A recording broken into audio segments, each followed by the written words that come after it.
नमस्कार दोस्तों, स्वागत है आपका ARK वॉइस 517 चैनल में। आज की कहानी है माँ अपनी सासू माँ पर आई। शेखर जी आज खुशी से झूमते झूमते थक नहीं रहे थे, क्योंकि आज उनके बेटे की शादी थी। ये सपना पति पत्नी कब से संजोए थे, जब उनके बेटे का जन्म हुआ था। बेटे का जन्म उनकी शादी के 10 सालों के बाद हुआ था, तो उन्होंने अपने बेटे को बड़े लाड प्यार से पाल पोस कर बड़ा किया था। आज उनके लिए तो वैसे भी बहुत बड़ा दिन था। शेखर जी, शादी आपके बेटे की है, लेकिन दूल्हे की तरह आप घंटों से तैयार हो रहे हैं। अपने पति को आईने के सामने बार बार निहारते हुए देखकर शोभा जी उन्हें चिढ़ाते हुए कहने लगी। तो शेखर जी बोले, क्या हुआ भाग्यवान, मुझे लोग सूरज का बड़ा भाई ही समझते हैं, और आपने कैसी सिंपल साड़ी पहनी है, ऐसे नहीं चलेगा। जाइए ब्यूटी पार्लर से आप भी बन ठन कराइए। आज हमारे बेटे की जिंदगी का सबसे खास दिन है। ऐसा कहते हुए शेखर जी मुस्कुराने लगे और परिवार की उन खुशनुमा पलों को याद करते करते शोभा जी की आंखों में आंसू आ गए और फिर अपनी पुरानी यादों से बाहर आ गई। कितने जिंदा दिल इंसान थे शेखर जी। उस समय मेरा यह घर कितना खुशहाल हुआ करता था। आज पूरे 5 साल हो गए बेटे की शादी को। एक वो दिन था और एक आज का दिन है, जब मैं इस घर में अकेली जी रही हूँ। अब तो ये सुनसान घर मुझे काटने को दौड़ता है। शोभा जी का बेटा ऑफिस में जॉब करता था। संजना भी उसके साथ काम करती थी और अपने बेटे के लिए सब कुछ न्यौछावर करने वाली माँ बाप ने भी मना नहीं किया। बेटे के प्यार संजना को बहू के रूप में स्वीकार कर लिया। इकलौता बेटा जो था उनका, और उसकी खुशी से ज्यादा उनके लिए कुछ मायने नहीं रखता था। शोभा जी की कोई बेटी नहीं थी। अपनी बहू को बेटी से ज्यादा प्यार देती थी, लेकिन वही उनकी बहू के मन में तो कुछ और ही चल रहा था। उसने पहले ही शर्त रख दी कि वो सूरज के माँ बाप के साथ नहीं रहेगी। शादी के बाद घर का कोई काम नहीं करेगी और अपनी मर्जी से जिएगी, और इसी शर्त पर शादी करने को तैयार हुई थी। इधर सूरज ने भी उससे वादा किया था कि शादी के बाद तुम्हारी मर्जी ही चलेगी। धूमधाम से उन्होंने अपने बेटे का विवाह किया। शोभा जी की हमेशा यही कोशिश रहती कि उनकी बहू संजना को कभी कोई तकलीफ ना हो। इसीलिए घर के सारे काम शोभा जी ही कर लेती और बहू कभी हाथ बटाने की कोशिश नहीं करती थी। 5 महीने बीत गए। एक दिन शेखर जी रसोई घर में आए और अपनी पत्नी शोभा को दर्द में कराहते कराहते काम करते देखा, तो बोले, ये क्या शोभा जी, आज भी तुम सारा काम करने में लगी हो। रात को तुम्हें बुखार था, बहू कहाँ है। ऐसा कहते हुए उन्होंने अपने बेटे को आवाज लगाई। सूरज उठ कर आया तो शेखर जी तेज आवाज में बोले, बेटा 12 बज चुके हैं और तुम लोग अब तक सो रहे हो। आज रविवार है, तो क्या बहू का फर्ज नहीं बनता कि रसोई के कामों में तुम्हारी माँ की मदद करे। कम से कम एक दिन तो उस बेचारी को भी आराम मिलना चाहिए ना। माफ करना पिताजी, दरअसल पूरा हफ्ता काम करते करते हम लोग थक जाते हैं, इसलिए आंख नहीं खुली। शेखर जी बोले, ठीक है, लेकिन अब से रविवार को तुम्हारी माँ घर का कोई काम नहीं छुएगी। बहू को बोलो कि वो खाना बनाए। ये सारी बातें उनकी बहू संजना पलंग पर कमर तोड़े तोड़े सुन रही थी। जैसे ही सूरज अंदर आया तो संजना उस पर बरस पड़ी। सूरज, मैंने शादी से पहले ही तुम्हें साफ साफ मना कर दिया था कि मैं अपनी मर्जी से जीऊंगी, तो फिर तुम उनकी बात सुनकर चुपचाप कैसे आ गए। शादी होते ही अपने सारे कस्मे वादे भूल गए। नहीं संजना, ऐसी बात नहीं है। आज पिताजी बहुत गुस्से में थे, इसीलिए मैं कुछ नहीं बोल पाया। अच्छा, और जो तुम्हारे पिताजी ने मेरी बेइज्जती की है, उसका क्या? अब मैं इस घर में बिल्कुल नहीं रहूंगी। कहती हुई संजना ने रोते-रोते अपना बैग पैक करना शुरू कर दिया। फिर सूरज बोला, क्या कर रही हो तुम? जानती हो मैं तुम्हारे बिना नहीं रह सकता, लेकिन अब मेरा इस घर में दम घुट रहा है। ऐसा कहते हुए संजना ने अलग घर में रहने की जिद ठान ली। तो सूरज ने इस बात को मान लिया। संजना के प्यार में सूरज इस तरह जकड़ा था कि उसके खातिर अपने जन्म देने वाले माँ बाप को भी छोड़ने के लिए तैयार हो गया। कुछ ही दिनों में उन दोनों ने नया घर ले लिया और अपने माता पिता से कह दिया कि अब वे लोग इस घर में नहीं रहेंगे। ये सुनकर उनका कलेजा फट गया। शोभा जी ने कहा, बेटा, आगे से बहू को बहुत खुश रखूंगी। लेकिन संजना ने अपनी सास से कह दिया कि हमारी खुशी अलग रहने में है और हम लोग अपनी जिंदगी अपनी मनमर्जी से जीना चाहते हैं। बेटे ने भी उन दोनों की बात नहीं सुनी और वे दोनों घर छोड़कर निकल गए। बेटे के घर से जाने के बाद शोभा जी बिल्कुल गुमसुम सी हो गई थी। लेकिन पति का साथ था तो जैसे तैसे उन्होंने अपने को संभाल लिया था। कुछ महीने बाद शेखर जी की तबीयत खराब रहने लगी। जांच से पता चला कि शेखर जी को पेट में कैंसर हो गया है। कीमोथेरेपी करवाया गया, लेकिन डॉक्टर उन्हें बचा नहीं सके और वे दुनिया छोड़कर चल बसे। अब तो शोभा जी की दुनिया ही वीरान हो गई थी। बेटा और बहू आए, सारी क्रियाकर्म पूरी करने के बाद वो अपने घर लौट आए। पिता के जाने के बाद सूरज वापस अपनी माँ के साथ रहना चाहता था, लेकिन संजना संजना इस बात के लिए राजी नहीं हुई। शोभा जी को भी यही लगा कि अब उनका बेटा उनके साथ रहेगा। वो केवल इतना ही कहकर चला गया कि मैं हर महीने आपके पास पैसे भेज दूंगा। किसी चीज की जरूरत हो तो बता देना। अपनी पत्नी के कहने पर सूरज ने अपने माँ बाप को छोड़ तो दिया, लेकिन संजना के माता पिता उसके घर में रहते थे।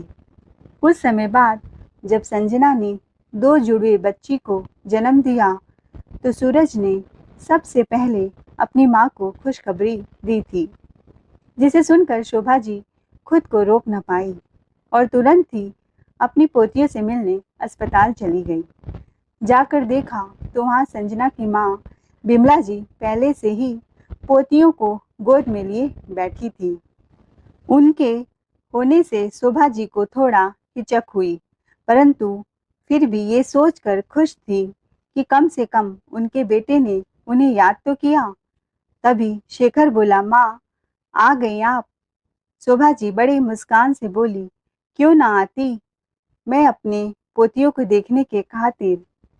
आखिरकार मूल से ज्यादा ब्याज प्यारा होता है, इनको खूब प्यार दुलार दूंगी। ऐसा कहते हुए शोभा जी ने अपनी दोनों पोतियों को गोद में लेने के लिए जैसे ही हाथ आगे बढ़ाया तो बिमला जी बोली, अरे, बहुत रोते रोते सोई हैं, अभी सोने दीजिए, जब उठेंगी तब आप उसे गोदी में ले लीजिएगा। शोभा जी के चेहरे की मुस्कान फीकी पड़ गई, लेकिन काफी देर तक वो झूले में सोती हुई अपनी पोतियों को यूं ही देखती रही। दिल से ढेरों आशीर्वाद दे रही थी। सोती हुई वो बहुत प्यारी लग रही थी। ज्यादा मत देखिए समधन जी, नजर लग जाएगी, बिमला जी ने कहा। तो सूरज बोला, चलिए माँ, आपको घर छोड़ देता हूँ। नहीं बेटा, मैं अभी घर नहीं जाऊंगी, मैं अपने पोतियों का देखभाल करूंगी। तभी संजना बोली, मेरी बेटियों को ख्याल रखने के लिए मेरी माँ यहाँ है, इसलिए यहाँ बेकार भीड़ लगाकर कोई फायदा नहीं। इतना सुनते ही शोभा जी की आंखों से आंसू आ गए और वो तेजी से अस्पताल से बाहर निकल आई। घर पहुंचकर वो काफी देर तक रोती रही, लेकिन आज उनके आंसू पूछने वाला कोई नहीं था। जैसे तैसे समय बीता, उन्हें रह रहकर अपनी पोतियों से मिलने का, उन्हें देखने का बहुत तड़प होता था। सूरज की फोटो देखकर सोचती, मेरी पोतियां भी ऐसे ही दिखती हैं। धीरे धीरे उनकी पोतियां भी 1 साल की हो चुकी थी। पहले बेटा आता भी था, लेकिन अपनी बेटियों के जन्म के बाद उसने आना ही छोड़ दिया। एक बार तो शोभा जी का मन हुआ कि बेटे सूरज को फ़ोन करे और उससे कहे कि पोतियों को लेकर मिलने आए, लेकिन दूसरे ही पल उन्हें अपनी बहू की तीखी बातें याद आ गईं।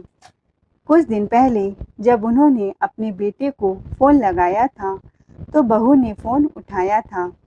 फ़ोन उठाते ही बोली, माँ जी, आप हमें बार बार फ़ोन करके परेशान क्यों करती हो? हर महीने के खर्च के लिए आपको सूरज पैसा भेजते हैं ना, फिर आप उन्हें फ़ोन करके परेशान करती रहती हैं। इतना कहकर उसने फ़ोन काट दिया। उसके बाद शोभा जी की हिम्मत नहीं हुई कभी अपने बेटे को फ़ोन करने की।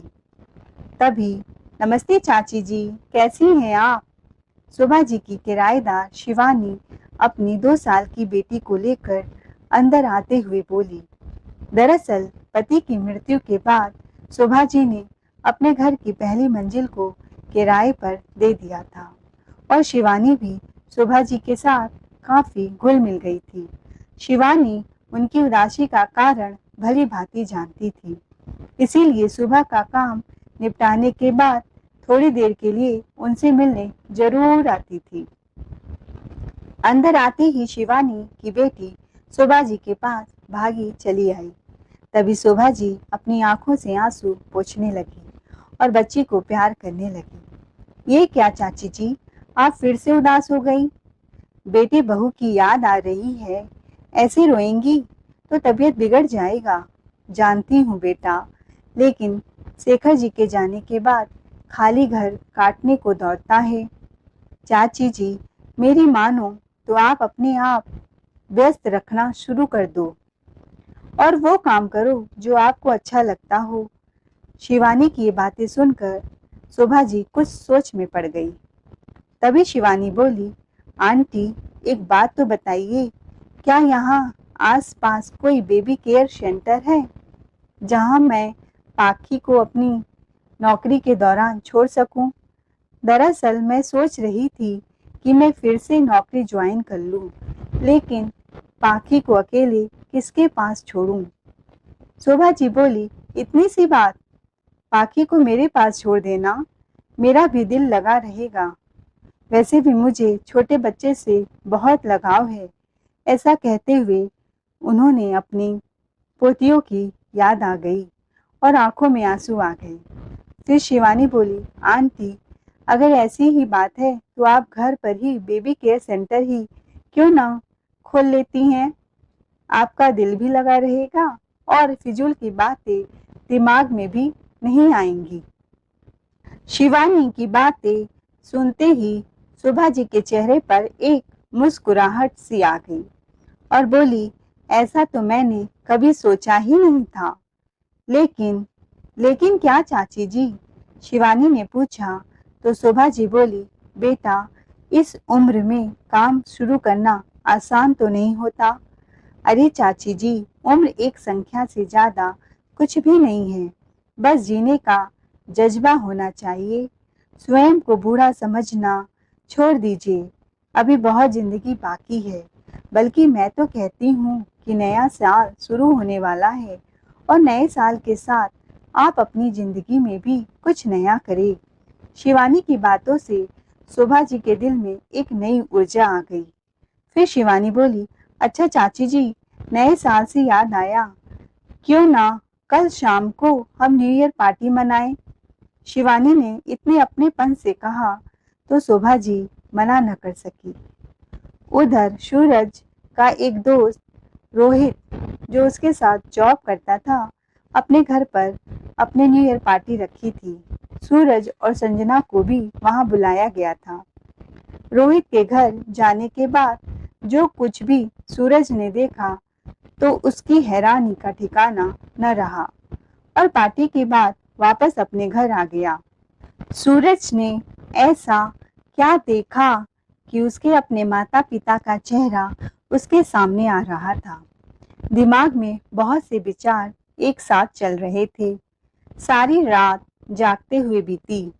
अगले दिन सुबह जब संजना जागती है तो सूरज ने कहा, संजना, अब तो दोनों बेटियां 2 साल की हो गई हैं और मुझे लगता है कि तुम्हें भी नौकरी शुरू करनी चाहिए। तुम ही देखो, यहाँ कमाने वाला केवल मैं अकेला हूँ और खाने वाले इतने लोग हैं। आखिर ऐसी स्थिति में घर का गुजारा कैसे होगा? तभी संजना बोली, सूरज, अगर खर्च ज्यादा हो रहा है तो अपनी माँ को पैसे भेजने बंद कर दो। वैसे भी हर महीने तुम इतने पैसे भेजते हो, सब थोड़ी ना खर्च हो जाते होंगे। 1-2 महीने नहीं भी भेजोगे तो भी उनका गुजारा आराम से हो सकता है। किराया तो उनको मिलता ही है। तभी सूरज बोला, यहाँ रहते हुए मैं तुम्हारे खर्चे भी उठा रहा हूँ और तुम्हारे माँ बाप के भी, और अपनी माँ को जो थोड़े बहुत पैसे भेजता हूँ वो पैसे तुम्हें अखरते हैं। इतनी बात सुनते ही संजना गुस्से में चिल्लाते हुए बोली, क्या मेरे मम्मी पापा तुम्हें बोझ लगते हैं? सूरज बोला, मैंने ऐसा नहीं कहा संजना, लेकिन इतना तो उन्हें भी सोचना चाहिए। आखिर वे लोग अपनी बेटी के घर कब तक रहेंगे? हमारी भी अपनी कोई जिंदगी है। सूरज की बातें उसके सास ससुर भी सुन लेते हैं। अपने माँ बाप के बारे में इतना सुनते ही संजना के तन बदन में आग लग जाती है और बोली, सूरज, अगर तुम चाहते हो तो मैं नौकरी करना शुरू कर देती हूँ, लेकिन मेरे मम्मी पापा यहाँ से कहीं नहीं जाएंगे। आखिर उनका मेरे अलावा है ही कौन? सुबह सुबह झगड़े के बाद सूरज बिना खाना खाए ही काम पर चला गया। ऑफिस के काम में भी सूरज का मन नहीं लग रहा था। लंच टाइम हुआ तो सब लोग साथ बैठकर खाना खा रहे थे, लेकिन सूरज अब भी अलग अलग और शांत बैठा हुआ था।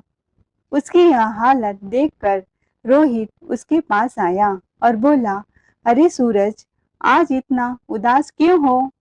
तभी सूरज बोला, रोहित, कल जब मैं तेरे घर आया था तो मुझे यह देखकर बहुत अच्छा लगा कि तुम लोग अपने माता पिता का इतना ख्याल रखते हो। तुम्हारे मन में अपने माँ बाप के लिए कितनी इज्जत है, और वहीं इतने मेहमान आने के बावजूद भी भाभी उनके खाने पीने से लेकर उनकी दवाइयों तक का पूरा ध्यान रख रही थी।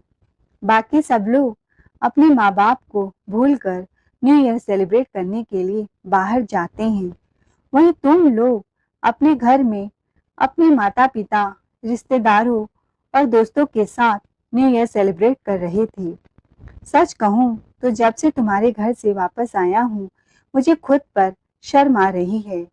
अपनी पत्नी के अलग रहने की जिद के कारण मैं तो अपने माँ बाप को ही छोड़ बैठा। वहाँ पिता की मृत्यु के बाद मेरी माँ अकेले रह रही है और यहाँ मेरे सास ससुर अपने बेटे को छोड़कर हम लोगों के घर में बैठे हुए हैं। सूरज की बात पर रोहित हैरान हो गया और बोला, तुम्हें भाभी को समझाना चाहिए था ना? सूरज बोला, मैंने बहुत कोशिश की थी, लेकिन उसके सिर पर अलग होने का भूत सवार था। वो किसी हालत में मानने को तैयार ही नहीं थी। ये बात तो मुझे बाद में पता चली कि यह सब किया धरा उसके माँ बाप का है। उन्होंने संजना के मन में मेरे माता पिता के खिलाफ पहले ही जहर घोल दिया था, ताकि उनकी बेटी अपने सास ससुर से अलग होकर अपनी जिंदगी गुजर बसर कर सके। पिता के जाने के बाद सूरज वापस अपनी माँ के साथ रहना चाहता था, लेकिन उसकी पत्नी संजना इस बात के लिए राजी नहीं हुई। शोभा जी को यही लगा था कि अब उनका बेटा साथ रहे। संजना के माँ बाप की अपने बेटे बहू के साथ बिल्कुल नहीं बनती, इसीलिए हमारे सर पर आकर बैठे हैं। और अगर मैं कुछ कहता हूँ तो संजना झगड़ा करती है, लेकिन सूरज, क्या तेरा अपनी माँ के साथ रहने का दिल नहीं करता? हाँ यार, बहुत दिल करता है, पर फिर मैं सोचता हूँ कि अगर माँ को अपने घर ले आया तो ये लोग उन्हें नौकरानी बनाकर रख देंगे। जानता है, मेरी बेटियों के जन्म पर मेरी माँ को बहुत खुशी हुई थी, लेकिन अस्पताल में मेरी पत्नी और सास ने उनके साथ बहुत गलत व्यवहार किया। इसीलिए मैंने माँ को वहाँ से जाने को कह दिया। उस दिन के बाद से तो मुझे अपनी माँ से नजरें मिलाने में भी शर्म आती है। क्या कुछ नहीं किया मैंने अपनी पत्नी के लिए, लेकिन उसने कभी ये नहीं सोचा कि मेरी खुशी किसमें है। तभी रोहित बोला, एक बात कहूँ, अगर बुरा न मानो। सूरज ने कहा, सिर हाँ में हिलाया। देख यार सूरज, गलती तेरी है। कब तक तू अपनी पत्नी के इशारों पर नाचेगा? हालात ठीक होने का इंतजार करने के बजाय हालात को बदलने की ताकत रख। सब कुछ तेरे हाथ में है। मेरी बात मान और अभी के अभी आंटी के पास जा। मैं यकीन से कहता हूँ कि अपने बेटे की एक झलक पाने को तरसती होंगी तेरी माँ। तुझे देखते ही सब कुछ भूलकर अपने गले से लगा लेंगी। दोस्त की बात सूरज को सही लगी। वो उसी समय छुट्टी लेकर अपनी माँ से मिलने चला गया। उसके कारण ही आज सब कुछ तबाह हो गया है। यह सोचते हुए घर के अंदर प्रवेश किया। सामने देखा तो उसकी माँ तीन छोटे छोटे बच्चों को पास बिठाए हुए थी। उनके साथ आंख में चौली खेल रही थी। ये नजारा देखकर सूरज के दिमाग अपने बचपन की यादें सामने आ गई। इतने ही प्यार से उसकी माँ उसके साथ समय बिताती थी। सूरज बेटे को देखते ही शोभा जी ने उसे गले से लगा लिया। दोनों की आंखों से आंसू बहने लगे। फिर कुछ देर रुक कर बोली, आज इतने दिनों बाद अपनी माँ की याद आई। तभी सूरज ने रोते हुए अपनी माँ की गोद में सर रख लिया और बोला, माँ, मेरे एक गलत फैसले ने हम सब की खुशियों पर ग्रहण लगा दिया। लगता है जैसे मैं मछली की तरह जाल में फंस गया हूँ। दम घुटता है वहां मेरा, माँ। शोभा जी बोली, सच कह रहा है बेटा, ये जाल तुमने खुद बनाया है। हमारा एक गलत फैसला पूरी जिंदगी की खुशियों पर भारी पड़ सकता है। लेकिन अब मैं क्या करूं माँ? बेटा, ऐसा कोई भी गलत फैसला मत लेना जिससे तुम दोनों पति पत्नी का रिश्ता खराब हो। बस धीरे धीरे अपनी पत्नी को उसकी जिम्मेदारियों का एहसास करवाओ। मुझे अपनी परवरिश पर पूरा भरोसा है। मैं जानती थी कि एक दिन मेरा प्यार तुम्हें जरूर खींच लेगा। तुम्हें अपनी पत्नी को संभालना है। सच में माँ, आपका दिल कितना बड़ा है। सबके लिए आपके दिल में केवल प्यार ही प्यार भरा है। आज आपसे बातें करके मुझे बहुत अच्छा लग रहा है माँ। बेटा, मेरा मन भी हल्का हो गया। देख, मैंने घर पर ही बेबी केयर सेंटर खोल लिया है। कल से ही शुरू की है। अभी केवल 3 ही बच्चे आते हैं, लेकिन सच कहूँ तो इन भोले भाले बच्चों के साथ अब दिन कैसे गुजर जाता है पता ही नहीं चलता। मुस्कुराते हुए शोभा जी बोली। यह बात सुनकर सूरज को बहुत खुशी हुई और बोला, तो फिर घर के बाहर लगवाने के लिए मैं एक अच्छा सा बोर्ड बनवा देता हूँ और इन बच्चों का दिल बहलाने के लिए अच्छे अच्छे खिलौने भी मंगवा देता हूँ। बेटे का उत्साह देखकर आज बहुत दिनों बाद शोभा जी के चेहरे पर रौनक वापस लौट आई थी। जब सूरज अपने घर लौटा तो संजना कुछ नाराज सी बैठी थी। किसी से कोई बात नहीं करते हुए सूरज अपनी बेटियों को उठाकर उसके साथ खेलने लगा। तभी संजना गुस्से से बोली, तुम्हारे कहने पर मैंने बॉस को फोन कर दिया है कि मैं मंडे से ऑफिस आ जाऊंगी, लेकिन तुम्हें मेरे मम्मी पापा के बारे में ऐसा नहीं बोलना चाहिए था। सॉरी संजना, खर्चे के कारण मैं बहुत परेशान था और कुछ भी अनाप शनाप बोल गया। तभी उसके मम्मी पापा भी उसके कमरे में आकर बैठ गए। बेटा सूरज, अगर हमारा बेटे बहू अच्छे होते तो हम तुम्हारे घर में आकर कभी न रहते। हमें बहू अच्छी नहीं मिली, इसी कारण बेटी के भरोसे यहाँ आ गए। तभी सूरज ताना मारते हुए बोला, मम्मी जी, आप तो फिर भी भाग्यशाली हैं। बेटा नहीं है तो कम से कम बेटी तो है आपका ख्याल रखने के लिए। मेरी माँ का सोचिए, जिनका इकलौता बेटा केवल उनकी बहू की जिद के कारण अलग हो गया। काश मेरी भी कोई बहन होती जो मेरी माँ का ऐसे समय पर ख्याल रख रही होती। सूरज की ये बातें सुनकर संजना के माँ बाप हैरान रह गए।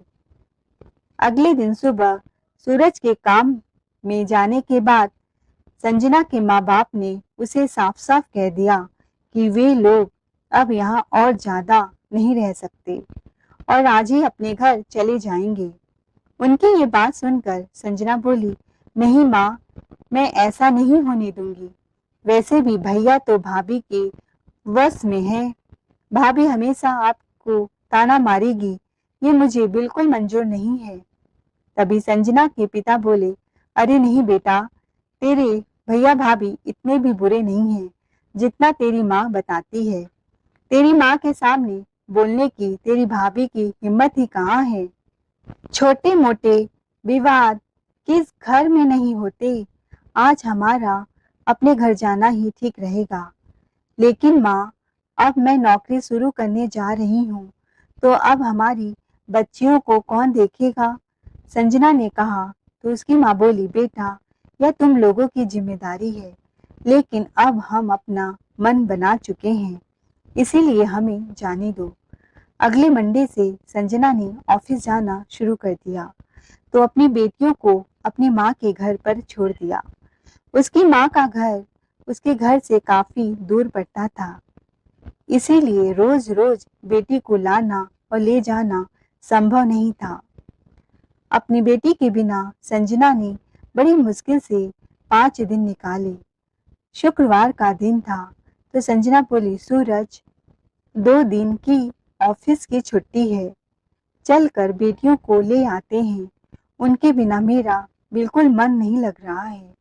सूरज बड़ी सहजता से बोला, बड़े होकर उन्हें अपनी अलग जिंदगी ही बितानी है, तो फिर अपने दिल को अभी से मजबूत कर लो, नहीं तो मेरी माँ की तरह रोना पड़ेगा। सूरज की इस बात ने संजना के दिल को अंदर तक हिला दिया और संजना ने कोई जवाब नहीं दिया। दोनों अपनी बेटी को अपने घर वापस ले आई और 2 दिन कैसे निकल गए पता ही नहीं चला। अगले दिन मंडे था और संजना वापस अपनी बेटी से अलग होना नहीं चाहती थी, इसीलिए कुछ सोच विचार में पड़ी थी। फिर सूरज से बोली, सुनिए, क्या आपकी माँ काव्या नाव्या को संभालेंगी? यह सुनकर सूरज ने हैरानी से संजना की ओर देखा और बोला, क्या? तुमने अभी क्या कहा? तो संजना फिर से बोली, अगर हम काव्या नाव्या को उसकी दादी के पास छोड़ दे तो माँ जी को कोई परेशानी तो नहीं होगी? तभी सूरज ने मुस्कुराते हुए कहा, वो परेशान क्यों होंगे भला? उन्होंने तो घर में बच्चों के लिए बेबी केयर सेंटर खोला है, उनका घर तो पास में ही है। और लगा लो शर्त, मेरी माँ से बच्चे अच्छे संस्कार ही सीखेंगे। देखना संजना, ऑफिस से आते समय शाम को अपनी बेटी को वापस ले आएंगे, फिर हमें ज्यादा दिनों से दूर नहीं रहना पड़ेगा। संजना ने कहा। इस पर सूरज ने अपनी माँ को फोन किया और ये सारी बात बताई, तो शोभा जी बच्चों की तरह खिलखिला उठी और बोली, ये भी कोई पूछने की बात है? इस बात से मुझे बेहद खुशी होगी। उस रात संजना और सूरज दोनों को सुकून भरी नींद आई और शोभा जी पहली बार पोतियों के आगमन से खुशी के मारे सो ही नहीं पा रही थी। अगले दिन गाड़ी का हॉर्न बजा तो शोभा जी गेट पर ही सुबह से खड़ी थी। लीजिए माँ, संभालिए अपनी पोती काव्या नाव्या को, सौंपते हुए सूरज बोला और अपने ऑफिस चला गया। उधर संजना ने भी राहत की सांस ली। कुछ ही दिनों में काव्या नाव्या अपनी दादी से घुल मिल गई और अब तो अपनी माँ के पास रहते हुए भी दादी के पास जाने की जिद करने लगती। संजना ये देखकर हैरान थी कि दादी के पास रहते हुए वो अच्छी अच्छी बातें सीखने लगी थी, जैसे प्रणाम करना, बड़ों की बात मानना, खाने से पहले प्रार्थना करना, भजन गाना इत्यादि। सूरज सही कहता था, उसकी माँ से अच्छे संस्कार ही मिलेंगे। जहाँ मेरी माँ से बच्चे चीखना, चिल्लाना, सामान फेंकना सीखते थे, वह सब जीत चुका था। फिर एक दिन सूरज ने बताया कि उसे अपने ऑफिस की तरफ से कुछ दिनों के लिए दूसरे शहर जाना है। अब संजना के सामने ये समस्या खड़ी हो गई कि वो काव्या नाव्या को दादी के पास कैसे रोज रोज छोड़ेगी। उसको ऑफिस जल्दी जाना होता है और इतने दिनों की छुट्टी मिलना मुश्किल था। अगर मैं कुछ दिनों के लिए अपनी मम्मी पापा को बुला लूँ तो? संजना ने कहा। तो सूरज बोला, अरे मैं तो कहता हूँ कि तुम एक हफ्ते के लिए माँ के पास ही चली जाओ, सासू माँ के पास। संजना सोचने लगी और फिर बोली, ठीक है, जैसा तुम कहो। मैं अपना सामान पैक कर लेती हूँ। हम आज शाम को ही वहाँ चलते हैं। आप सुबह वहीं से निकल जाना। संजना की इस बात पर सूरज ने उसे गले लगा लिया और शाम को वे लोग भी शोभा जी के घर पहुंच गए। अचानक उन्हें वहां देखकर शोभा जी को हैरानी भी हुई और खुशी भी। तभी सूरज ने सारी बात साफ की तो संजना बोली, मैं यहाँ रह सकती हूँ ना माँ जी? तो शोभा जी ने कहा, अरे यह कोई पूछने वाली बात है? यह घर आज भी तुम्हारा है। इतना कुछ होने के बाद भी अपनी सासू माँ के मन में अपने लिए इतना प्यार देखकर संजना बहुत प्रभावित हुई। शोभा जी ने बड़े प्यार से सबके लिए खाना बनाया। आज बहुत दिनों के बाद पूरा परिवार एक साथ बैठकर खाना खा रहा था और शोभा जी के चेहरे पर अलग चमक थी। संजना सोचती है, जैसा मेरी माँ ने कहा था, सासू माँ तो उससे बिल्कुल ही अलग है। उसे याद आने लगा कि उसकी माँ उससे शादी से पहले ही सिखाती थी कि जल्दी से दामाद जी को अपनी मुट्ठी में करके अलग हो जाना। तेरी सास बहुत चालाक है, तुम लोगों को चैन से रहने नहीं देगी और मैं नहीं चाहती कि मेरी बेटी सास ससुर की गुलामी करे। आज उसे समझ में आ रहा था कि वो कितनी गलत थी। अब वो भी अपनी सासू माँ के कामों में हाथ बटाने लगी थी। हफ्तों बाद सूरज लौट आया। संजना उसके साथ अपने घर वापस चली गई। कहीं न कहीं संजना सासू माँ के साथ बिताए पलों को याद कर रही थी। एक दिन संजना की माँ बिमला जी का फोन आया, बेटा आज रविवार है और तुमसे मिले हुए बहुत दिन हो गए, आज हमारे घर आ जाओ। नहीं मम्मी, आज हम लोग नहीं आ पाएंगे। क्यों, ऐसा क्या हो गया? बस आज हमारा कुछ और प्लान है।